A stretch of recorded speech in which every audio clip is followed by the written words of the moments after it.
디벳의 전설에는 내일이면 집지으리라 그런 뜻의 이름을 가진 새가 있다고 합니다.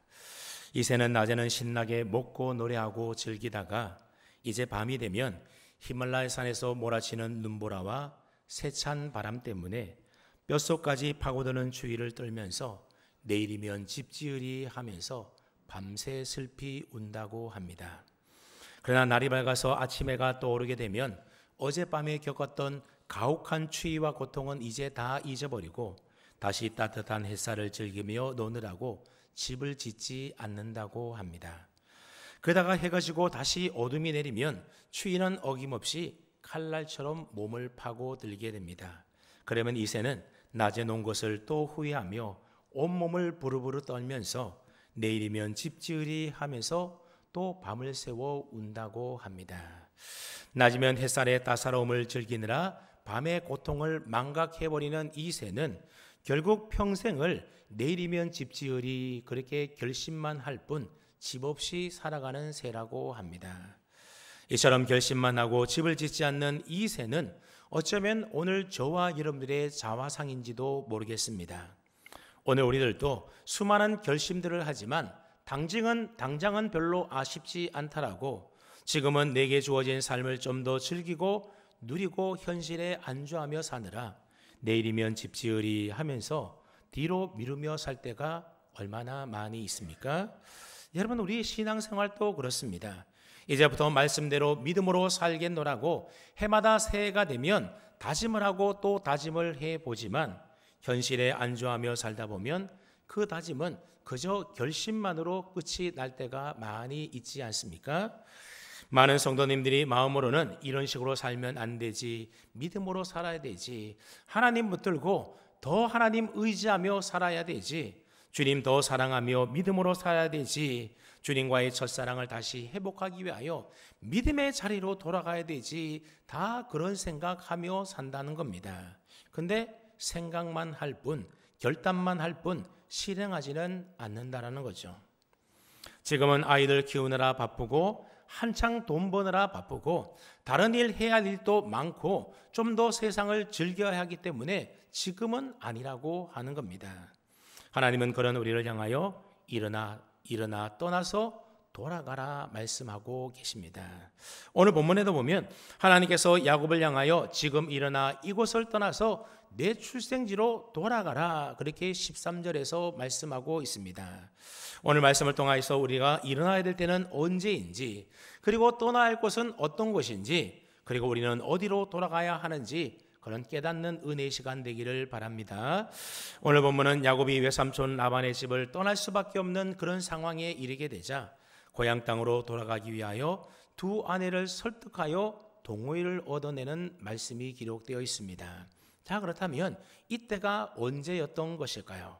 오늘 본문 뒤에 38절에 보게 되면 야곱이 라반에게 말하는데 내가 이 20년을 외삼촌과 함께 하였거니와 그렇게 말하는 것으로 볼 때에 야곱이 고향을 떠나 이곳에 온 지 몇 년이 되었다라는 겁니까? 20년이 되었다라는 겁니다. 여러분, 20년이면 강산이 2번 변할 정도로 매우 오래 긴 시간이지 않습니까? 20년 전 하나님은 베델에서 고향을 떠나는 야곱에게 이렇게 말씀한 바 있습니다. 내가 너와 함께 있어 내가 어디로 가든지 너를 지키며 너를 이끌어 이 땅으로 돌아오게 할지라. 너를 이끌어서 이 땅으로 다시 돌아오게 해주겠다. 하나님이 야곱에게 약속하셨습니다. 그러니 그날 이후로 야곱은 비록 몸은 하란에 살고 있지만 이 약속의 말씀을 붙들고 그래, 언젠간 내 고향 가나안 땅으로 다시 돌아가야 되지, 그 마음 품고 살았다는 겁니다. 그랬던 야곱이기에 외삼촌 라반과의 약정한 14년의 계약 기간이 끝났을 때에 그는 가나안으로 돌아가고자 했습니다. 하지만 돌아갔습니까? 못 돌아갔습니까? 지난주에 우리가 살펴보았던 것처럼 돌아가지 못했습니다. 왜냐하면 라반을 14년 동안 섬겼지만 아무 소유도 없는 빌턴터리 신세였기 때문에 그렇습니다. 이런 상태로는 고향에 돌아갈 수가 없었던 겁니다. 그래서 야곱은 라반과 다시 계약을 맺고 라반의 양을 치는데 몇 년 동안 더 일을 했겠습니까? 6년을 더 일합니다. 14년 동안 거기다가 6년을 더해서 20년을 일한 겁니다. 그렇게 6년 동안 하나님께서는 야곱에게 큰 은혜와 복을 주셔서 야곱의 소유와 재산이 늘어나게 해 주셨습니다. 그래서 우리가 지난주에 살펴봤던 30장 마지막 끝절인 43절에 보면 야곱이 매우 번창하여 양떼와 노비와 낙타와 나귀가 많았더라 그랬습니다. 아마도 야곱은 자기 재산을 모으는 이 6년 동안에도 마음으로는 하나님께 했던 그 소원의 자리를 지키러 베델로 돌아가야 되지, 약속의 기업의 땅이 있는 내 고향 가나안 땅으로 돌아가야 되지, 늘 그런 마음 왜 없었겠습니까? 하나님께서도 그런 야곱의 마음을 다 아셨기에 그에게 은혜를 베풀어 주셔서 이제 남부럽지 않을 만큼 거부가 되게 해주셔서 그가 고향 땅으로 돌아갈 수 있는 모든 여건을 다 마련해 주었던 겁니다. 자, 그렇다면 이제 마음에 결심한 대로 이곳 하란을 떠나서 고향 가나안 땅으로 돌아가야 하는 것 아니겠습니까? 근데 어찌된 일인지 야곱은 마음으로는 돌아가야지 하면서도 차일피일 미루면서 돌아갈 생각을 하지 않고 실행하지 않는 겁니다. 왜 그랬던 것일까요? 지금 야곱은 이곳 하란에서 한창 재물을 모으는 중입니다. 20년 동안 어쩌면 가장 즐겁고 재미있고 신나는 시간을 보내는 중 아닙니까? 하루하루 시간이 지나갈 때마다 그 시간에 비례해서 점점 재산이 늘어나고 있습니다. 근데 여러분, 사람의 욕심이라는 것이 끝이 없어서 처음에는 내 소유의 양이 한 20마리만 있으면 그때 고향으로 돌아가겠다 그렇게 마음먹고 결심했지만 막상 20마리가 되면 어떻게 됐습니까? 더 욕심이 나기 마련인 겁니다. 조금만 더 열심히 일하면 금방 50마리가 될 것 같은 겁니다. 그렇게 조금만 더 내 재산이 늘어나면 그때 돌아가리라, 그런 마음으로 1년, 2년, 3년 자꾸 세월을 보내다 보니 어느덧 6년이라는 세월이 훌쩍 지나가 버린 것입니다. 그리고 막상 20년을 살아온 이 하란 땅을 떠나려고 하니 이것저것 걸리고 해결해야 될 문제들도 하나둘이 아니었던 겁니다. 우선 아내들의 동의를 얻어야 갈 수 있는 것 아닙니까?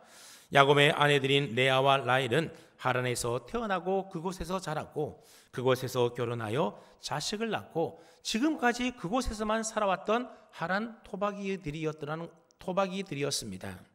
남편의 고향 땅인 가나안 땅은 한 번도 가본 적이 없습니다. 그런데 그곳이 어떤 곳인지 알지 못하는 미지의 세계입니다. 그들에게 있어서 제일 편하고 살기 좋고 안락한 곳은 어디겠습니까? 바로 지금 살고 있는 이곳 하란입니다.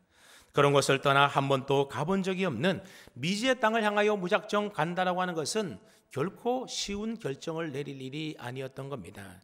그러니 아내들이 야곱의 결정을 따라서 가나안 땅으로 함께 가기로 동의해 줄지도 참 걱정이 아닐 수가 없습니다. 게다가 고향 땅으로 돌아간다 하더라도 형 에서가 죽지 않고 살아있다라고 한다면 에서의 성격으로 볼 때에 어디 그냥 가만히 두고 보겠습니까? 그러니 보복이 두렵고 걱정이 되는 것입니다. 그러니 야곱의 입장에서도 이곳 하란에서의 생활을 다 정리하고 돌아간다는 것이 결코 쉽지가 않았습니다. 게다가 14년 동안은 매우 불만족스러운 삶을 살았지만 이제는 재산도 많이 늘어나고 자기 밑에 부리는 종들도 많이 있고 하니 그냥 지금 이대로 이곳에 사는 것도 괜찮다라는 마음이 서서히 들지 않았겠습니까? 그도 그럴 것이 당시 야곱의 나이가 몇 세였는가 하면 97세였습니다. 여러분, 사람이 나이가 들게 되면 새로운 모험을 향하여 도전하기보다는 그냥 현실에 안주하고 싶은 것이 바로 나이가 많이 들 때에 나타난 특징입니다. 그러니 야곱도 마음으로는 돌아가야지 하면서도 현실은 여전히 하란 땅에 계속 머물러 사는 것이 더 편했습니다. 앞서 얘기했던 것처럼 오늘 우리들 마음에도 이렇게 살면 안 되지, 믿음으로 살아야 되지, 하나님 더 의지하고 하나님의 말씀에 순종하며 살아야 되지, 그런 생각과 그런 의식이 다 우리들에게도 있다는 겁니다. 더 하나님 사랑하며 살고 싶다, 말씀에 붙들려 살아가는 신실한 크리스천으로 살고 싶다, 주님 사랑합니다 눈물로 고백하며 헌신하며 다짐하며 기도했던 예전에 그때의 그 첫사랑의 그 자리로 다시 돌아가고 싶은 그런 마음이 우리에게 왜 없겠습니까? 그럼에도 불구하고 대부분의 성도들은 그런 마음과는 달리 현실은 여전히 먹고 살아가는 경제적인 문제와 현실의 문제에 매달려 살아가는 경우가 많이 있다는 겁니다. 지금 야곱도 그렇게 살아가고 있습니다. 하나님은 당신의 택한 백성이 그 주신 사명을 잃어버리고 돌아야 할 곳으로 돌아가지 아니한 채 계속 현실에 안주하며 머물러 살아가는 것에 대하여 그냥 계속 기다리기만 하시는 분이 결코 아니라는 겁니다. 야곱이 마음만 먹고 현실에 계속 안주하게 되자 하나님은 그런 야곱의 삶에 간섭하게 되는데 어떻게 간섭하는지를 한번 보십시오. 먼저 우리 1절 말씀을 함께 읽어보겠습니다. 1절입니다. 시작.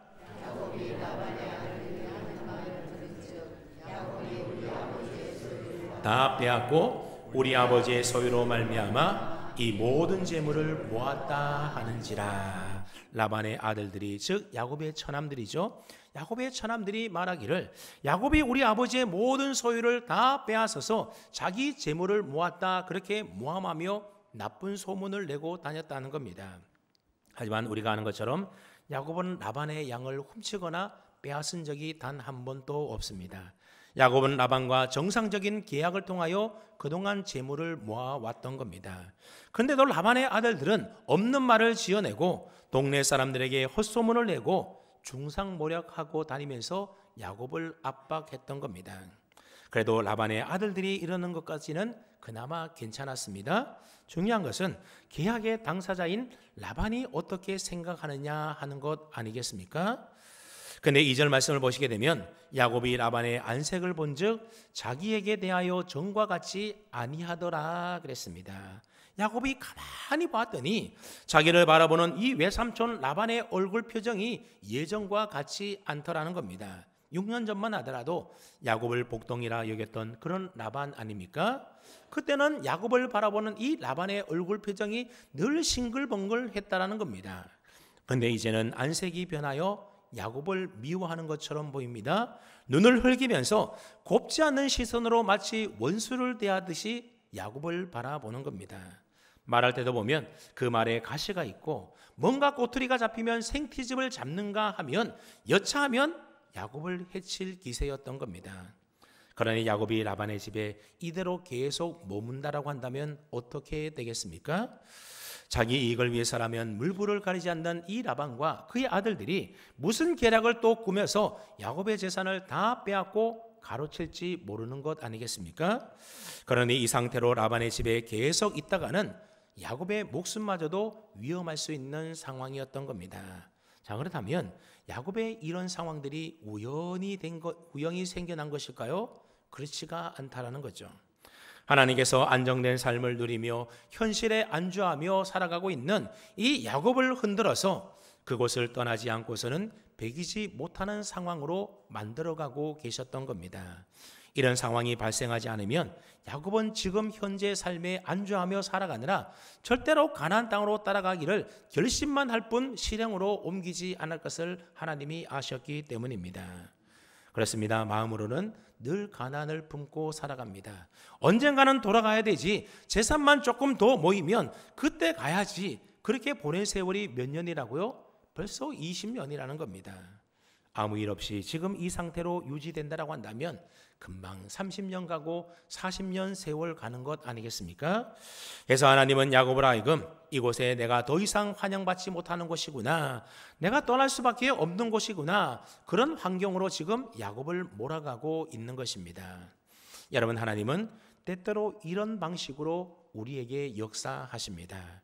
왜냐하면 모든 것이 다 잘되고 평안하고 우리가 현실에 안주하며 살 때는 하나님이 필요하지 않으니 하나님의 말씀이 잘 들리지가 않습니다.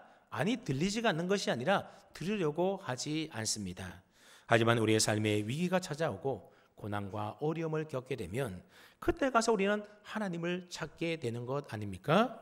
그리고 하나님을 찾을 때 하나님의 말씀이 귀에 쏙쏙 들려오는 겁니다. 그래서 C.S. 루이스는 말하기를 하나님은 우리가 기쁠 때는 속삭이시고 기분이 안 좋을 때는 양심에 조용히 말씀하시지만 고통 중에 있을 때는 고함을 치신다. 고통은 기먹은 세상을 깨우기 위한 하나님의 메가폰이다, 그런 말을 했습니다. 여러분들도 경험상 하나님의 말씀이 언제 가장 잘 들리던가요? 아무런 문제가 없고 삶이 평탄하고 그리고 우리의 삶이 평안할 때는 그때보다는 우리 삶에 위기가 찾아오고 절박한 상황 가운데 우리가 빠져 있을 때에 그때 우리는 하나님을 더 찾게 되는 것이고 그동안 들리지 않았던 하나님의 말씀이 우리의 귀에 들려오기 시작하는 겁니다. 그래서 때로 하나님은 고난과 위기의 상황으로 우리를 몰아넣을 때가 있다라고 하는 거죠. 여러분, 야곱의 후예들인 이스라엘 자손들을 한번 보십시오. 나중에 살펴보겠지만 이 노년기 때의 야곱은 애굽의 총리가 된 요셉의 초청으로 가족 모두를 이끌고 애굽으로 이주해 가게 됩니다. 그리고 그곳에서 430년이라는 오랜 기간 동안 그곳에서 이스라엘 민족들은 큰 민족을 이루면서 애굽에서 살았습니다. 하나님의 약속은 그들이 애굽 땅에서 계속 머물러 사는 것이 아니라 그들의 조상 아브라함에게 주시겠다고 약속하신 그 약속의 기업이 있는 가나안 땅으로 돌아오게 하는 것이 바로 하나님의 뜻이었습니다. 하지만 야곱의 자손인 이스라엘은 애굽에서 나올 생각을 전혀 하지 않는 겁니다. 왜냐하면 나일강은 아주 비옥한 땅이지 않습니까? 게다가 애굽의 바로왕은 야곱의 자손들에 대하여 이 요셉으로 인하여서 아주 관대하게 대접을 했던 겁니다. 그러니 살기 좋고 편안한 애굽에서 나오려고 하겠습니까? 그래서 하나님이 이스라엘 자손들에게 어떻게 하십니까? 요셉을 알지 못하는 애굽의 새로운 왕조를 세우게 됩니다. 하나님은 바로 왕의 마음을 강팍하게 만들어서 이스라엘 자손들을 다 노예로 삼아버리게 되고 채찍으로 때리고 힘든 노역을 보고하여 고된 시련을 그들 가운데 주게 됩니다. 심지어 갓 태어난 남자아이들은 다 나일강에 던져 죽이라고까지 합니다. 이처럼 하나님은 이스라엘 자손들이 현실에 안주하며 가나안 땅으로 돌아갈 생각조차 하지 않을 때에 더 이상 이 애굽 땅에 머물러 살 수 없는 그런 환경으로 몰아가시더라고 하는 겁니다. 그렇게 그들이 모세를 따라 출애굽하여 가나안 땅으로 돌아갈 수가 있었습니다. 만약에 그런 고난과 어려움과 핍박이 없었으면 그들은 여전히 살기 좋은 애굽 땅에 계속 머물러 살려고 했을 겁니다. 그러니 그들이 자발적으로 원해서 나온 것이 아니라 떠날 수밖에 없는 그런 형편으로 내몰리게 되자 어쩔 수 없이 나왔던 것입니다. 그러다 보니 그들이 광야에서 살아갈 때에 툭하면 터뜨렸던 불평이 무엇이었습니까? 애굽에 있을 때가 좋았다라는 겁니다. 애굽에 있을 때는 값없이 생선과 오이와 참외와 부추와 파와 마늘을 먹었던 그때가 생각이 난다라면서 불평을 했던 겁니다. 노예로 살았어도 애굽은 살기 좋은 비옥한 땅이었던 겁니다. 노예였음에도 불구하고 가끔 생선도 먹고 오이도 먹고 마늘도 고기도 참외도 먹을 수 있었으니 그때가 좋았다라면서 다시 애굽 땅을 그리워하며 그 땅으로 돌아가고 싶어 했던 겁니다. 여러분, 이처럼 노예로 살아도 어느 정도 그 생활에 잘 적응이 되면 익숙해지기 마련입니다. 그리고 익숙하면 안주하고 싶어집니다. 하나님은 현실에 안주하며 살던 이스라엘 자손들로 하여금 일어나 애굽을 떠나 가나안 땅으로 돌아가도록 그들의 환경을 뒤흔들어 버렸던 것입니다. 그래서 바로의 마음을 강팍하게 만들기도 하고 무거운 중노동을 시켜서 하나님을 찾게 만들고 하나님께 부르짖도록 만들어서 나오기 싫어도 어쩔 수 없이 끌려서라도 나올 수밖에 없는 그런 여건과 마음과 상황들로 그들을 몰아가셨던 것입니다. 여러분, 지금 야곱의 경우도 마찬가지인 겁니다. 지금까지 야곱은 하란에서 20년을 살면서 믿음을 가지고 제대로 믿음으로 산 적이 없었던 겁니다. 마음으로는 늘 믿음으로 살아야 되지, 베델의 하나님의 그 약속을 잊지 말고 살아야 되지, 하나님 기뻐하는 삶을 살아야 되지, 그렇게 생각하면서도 20년 세월 동안 야곱은 온전히 하나님을 섬기며 살기보다는 세상을 섬기며 세상을 더 좋아하며 살았습니다. 두 아내를 얻기 위하여 14년, 자기 재산을 모으기 위하여 6년, 총 20년이라는 세월을 하나님 섬기며 하나님 사랑하며 보내기보다는 세상 사랑하며 세상 섬기는데 호송 세월을 보냈던 겁니다. 그래서 6절에 보면 야곱이 레아와 라헬에게 뭐라고 이야기하는가 하면 그대들도 알거니와 내가 힘을 다하여 뭐 했다고요? 그대들의 아버지를 섬겼다 그랬습니다. 야곱은 20년 세월 동안 힘을 다하여 하나님을 섬긴 것이 아니라 누구를 섬겼다고요? 라반을 섬겼다라는 겁니다. 그리고 물질을 섬겼습니다. 이건 야곱도 알고 레아와 라헬도 알고 있는 사실이라고 말하고 있습니다. 마음으로는 하나님을 섬기고 싶은데 야곱의 실상은 현실의 문제에 매여서 20년 동안 힘을 다하여 하나님을 섬긴 것이 아니라 라반을 섬기고 세상을 섬기고 물질을 섬기며 살았던 겁니다. 그렇게 현실에 적응하며 안주하며 살다 보니 하나님이신 사명의 삶은 언제쯤 되어야 그렇게 살 수 있는지 아득하기만 했던 것입니다. 그러니 야곱을 이대로 계속 방치해 두면 어떻게 되겠습니까? 하나님 섬기는 일에 힘을 다하며 살기보다는 계속해서 세상 일에 세상 섬기며 사는데 온 힘을 쏟으며 호송세월 보낼 것 아니겠습니까? 그래서 하나님은 야곱의 귀에 라반의 아들들의 모함 소리를 듣게 하시고 또 야곱의 눈에 이전과 달라진 라반의 안색을 보게 했던 겁니다. 그래서 더 이상 그곳에 적응하며 세상과 사람과 물질을 섬기며 현실에 안주하면서 하나님을 섬기는 믿음을 차선으로 미루는 그런 삶을 더 이상 살지 못하도록 그런 환경을 하나님이 만들고 계셨던 것입니다. 그러니 사실 이런 환경의 변화는 우연히 생긴 일이 아니라 믿음의 삶으로 돌아가라고 하는 하나님의 사인과도 같은 것이었습니다. 더 이상 세상에 매여 살면서 현실에 안주하며 살지 말고 하나님이신 비전과 사명을 가지고 그 비전과 꿈을 감당하기 위하여 이제 믿음의 자리로 돌아가라, 사명의 자리로 돌아가라고 하는 하나님의 일종의 사인이었던 겁니다. 그렇다면 야곱이 그 하나님의 사인을 보고 어떻게 해야 됐겠습니까? 지금 그 자리에서 일어나 그곳을 떠나 베델로 믿음의 자리, 사명의 자리로 돌아가야 하는 것 아니겠습니까? 오늘 본문에는 기록되어 있지 않지만 하나님이 야곱에게 직접 나타나셔서 야곱에게 말하는 것으로 볼 때에 그때까지도 야곱은 가나안으로 돌아가기 위한 그 어떤 행동도 하지 않았던 것 같습니다.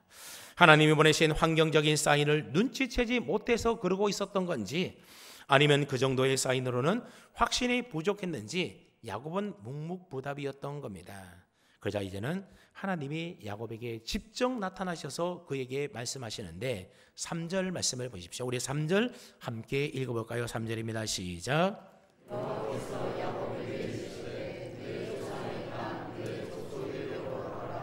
내가 너와 함께 있으리라 하신지라. 아멘. 하나님이 야곱에게 나타나셔서 뭐라고 말씀하는가 하면 내 조상의 땅 가나안 땅으로 돌아가라고 하십니다.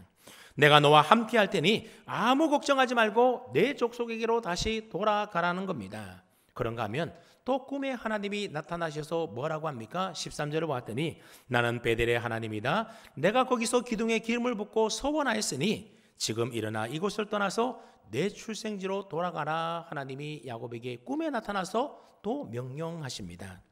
이처럼 하나님은 거듭거듭 야곱에게 나타나셔서 이곳을 떠나 돌아가라고 명령하고 계시는 겁니다. 그제서야 야곱이 깨닫고 움직이기 시작합니다. 그래서 4절에 보면 야곱이 사람을 보내어서 자기의 두 아내인 라헬과 레아를 조용히 불러다가 자기 양떼가 있는 곳으로 들러 부르게 됩니다. 왜 불렀던 것일까요? 고향으로 돌아가려면 두 아내의 동의가 있어야 그래야 온 가족 이끌고 갈 수 있는 것 아니겠습니까?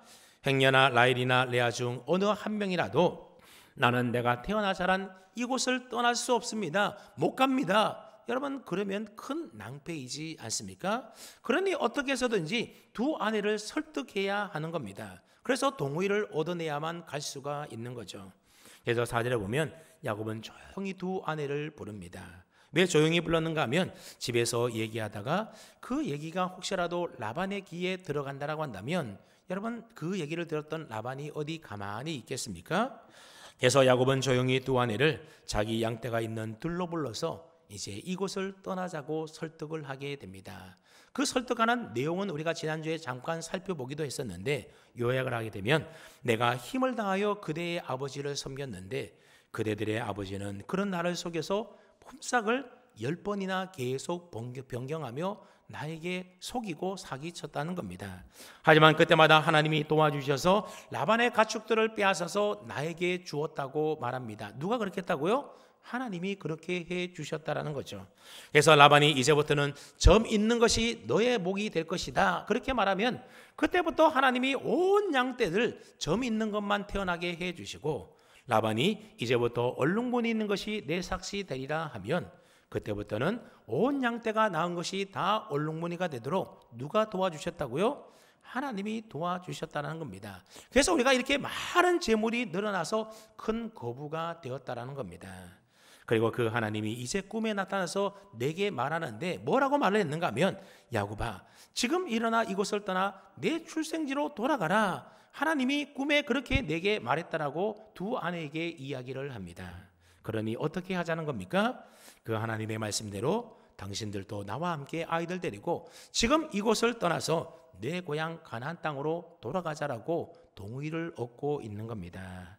그리고 이 말을 들었던 라헬과 레아 역시도 그동안 아버지에게 품었던 불만을 그렇게 털어놓기 시작합니다. 아버지가 자기 이익을 위하여 우리를 팔았고 지창금 가운데 우리가 받아야 될 그 돈까지도 아버지가 다 먹어버렸고 심지어 우리를 외국인처럼 여겼다라면서 불평을 털어놓습니다. 그러니 우리가 계속 여기 있어봤자 우리에게 돌아올 분깃이나 또는 유산이 하나도 없을 것이 뻔하니 우리 걱정하지 말고 하나님이 당신에게 이런 일을 준행하라고 하면서 그렇게 허락을 해 주었던 겁니다. 근데 재밌는 것은 오늘 본문 이전까지는 그렇게 서로 시기하고 서로 경쟁하고 사이가 좋지 않았던 이 레아와 라헬이 이번에는 어찌 되는지 의기투합해서 한마음으로 야곱의 말을 지지해주고 동의했다라는 겁니다. 이전 같았으면 만약에 라헬이 가겠다 그러면 레아는 나는 못 가겠다 아마 그러지 않았겠습니까? 근데 이번에는 어찌 된 일인지 한마음이 되어서 그렇게 동의해 주었다라는 거죠. 왜, 어떻게 된 일이겠습니까? 하나님이 역사해 주심으로 그들의 마음을 움직여 주었던 겁니다. 오늘 본문에서 야곱이 두 아내에게 했던 말들 가운데에 우리가 좀 주목해서 우리의 삶에 적용해 볼 아주 중요한 말씀이 있는데 그 말씀은 바로 13절 말씀입니다. 우리 한번 13절 말씀을 뜻을 생각하며 함께 다시 읽어봅니다. 13절입니다. 시작.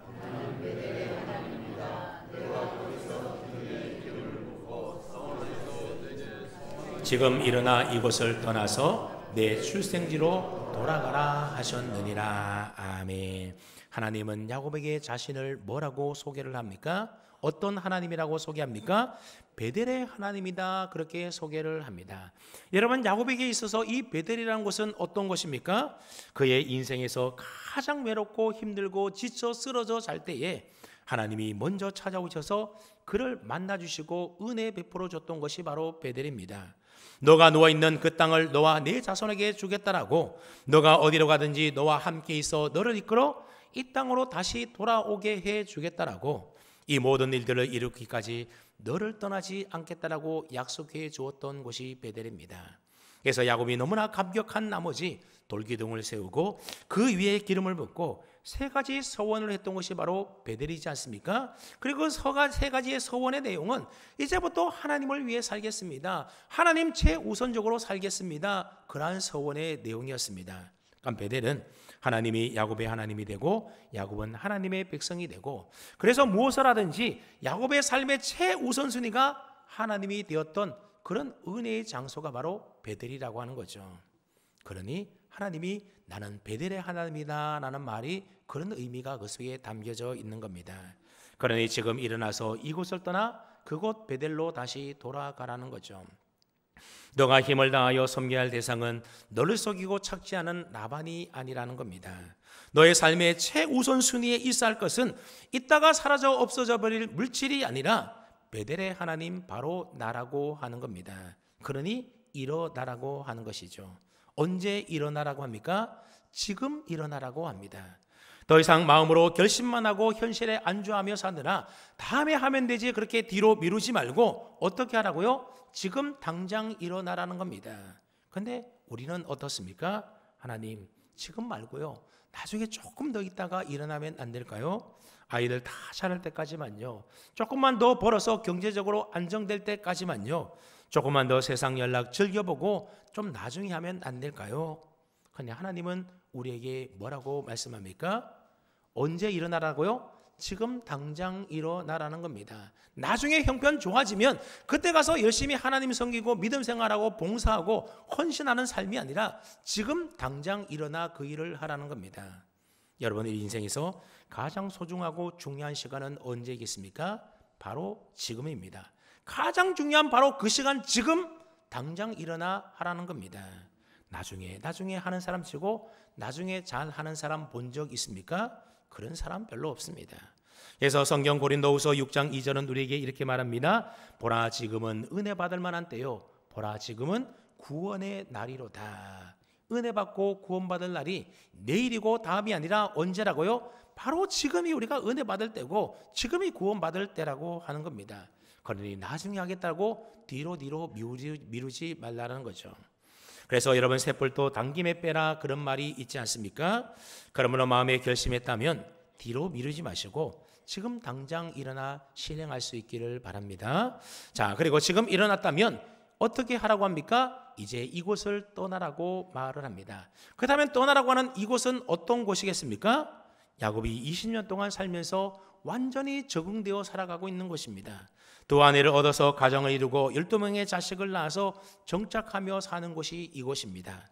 20년 동안 살면서 라반이 어떤 사람인지, 그의 아들들이 어떠한 성격인지 다 이미 파악한 상태입니다. 그들과 살면서 살아남으려면 또 어떻게 해야 되는지를 이미 다 터득한 상태입니다. 또 양들은 어떻게 쳐야 하며 재산은 어떻게 늘리는지 모든 노하우가 담겨져 있는 곳이 바로 이곳 하란입니다.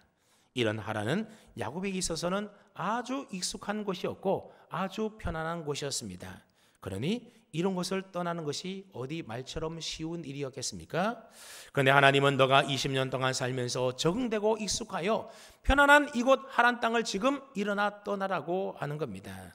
혹시라도 떠나다가 외삼촌 라반에게 들키면 큰 홍역을 치러야 하는 것 아니겠습니까? 그래서 우리가 뒤에 보면 야곱이 밤에 몰래 야밤 도주해서 떠나게 됩니다. 그러니 말처럼 떠난다는 것이 결코 쉬운 일이 아니었던 거죠. 그런데 하나님은 세상의 자리에서 일어나 그곳을 떠나라고 말씀하십니다. 여러분, 믿음의 조상 아브라함도 너의 고향과 친척과 아버지 집을 떠나라고 하는 그 하나님의 말씀에 순종하여 평생 믿고 의지하며 살아왔던 그 안정된 삶의 기반 자리를 떠나서 하나님이 지시하신 땅으로 가지 않았습니까? 그렇게 아브라함이 믿음의 조상이 될 수가 있었던 겁니다. 그러니 우리도 내가 중심이 되고 사람이 중심이 되고 물질이 우리의 삶의 최우선순위가 되는 그곳을 떠나야 하는 겁니다. 자, 그렇다면 그곳을 떠나서 이제는 어디로 돌아가라고 합니까? 내 출생지로 돌아가라고 합니다. 여기서 출생지로 돌아가라고 하는 것은 단순히 지리적으로 하란에서 가나안 땅으로 옮겨가라 그런 뜻의 말이 아닙니다. 하나님의 첫사랑을 경험했던 그 은혜의 자리로 돌아가라는 겁니다. 하나님께 받았던 그 사명의 자리로 돌아가라는 겁니다. 하나님의 약속의 기업을 얻으신 언약의 자리로 돌아가라는 겁니다. 하나님을 내 삶의 최우선순위로 힘을 다하여 섬기겠다고 서원했던 그 헌신을 다짐했던 그 헌신의 자리로 다시 돌아가라는 겁니다. 마음만 먹지 말고 이제 일어나 이곳을 떠나서 하나님이 주시겠다고 약속하신 그 땅으로 돌아가라 하나님이 명령하고 계십니다. 산성들 여러분, 지금 여러분의 삶이 큰 위기와 고난으로 힘들고 어려운 상태에 있습니까? 여러분, 그 일이 우연히 일어난 일이 아니라 믿음의 눈을 열어서 그런 환경으로 몰아가신 하나님의 사인이 무엇인지를 발견할 수 있기를 바랍니다. 그리고 베델의 하나님은 그런 저와 여러분들 향하여 오늘 또 동일하게 말씀하십니다. 지금 일어나 이곳을 떠나 내 믿음의 출생지로, 내 믿음의 고향으로, 너가 처음 은혜 받았던 첫사랑의 그 자리로, 은혜의 자리로 돌아가서 다시 잃어버린 신앙을 회복하라 말씀하십니다. 마음은 원이지만 지금 현실의 문제로 인하여 다음에 할게요, 나중에 할게요, 그렇게 더 이상 미루지 말고 지금 일어나 떠나라고 하는 겁니다. 내 삶에서 하나님보다도 내가 더 우선시 되고 물질과 사람을 힘을 다하여 섬겼던 그 익숙한 자리, 편안한 자리에서 이제는 일어나 그곳을 떠날 수 있는 여러분들 되시기를 바랍니다. 그리고 믿음의 가치를 가장 소중하게 여기며, 그래서 하나님이 내 삶의 최우선순위가 되고 내 마음과 힘을 다하여 하나님을 사랑하고 섬기며 내가 아닌 하나님이 내 삶의 주인 되어 자발적으로 그분께 순종하며 살아가는 그런 믿음의 자리, 은혜의 자리, 사명의 자리, 헌신의 자리로 다시 돌아가기를 축복합니다. 그러면 베델의 하나님께서 이전보다 더 풍성하게 넘치는 은혜와 복으로 저와 여러분의 삶을 분명히 책임져 주실 것입니다. 그러니 더 이상 미루지 마시고 지금 일어나 이곳을 떠나서 믿음의 자리로 돌아가서 다시금 주님과의 첫사랑을 회복하는 그런 저와 여러분 다 될 수 있기를 주님의 이름으로 축원합니다. 아멘.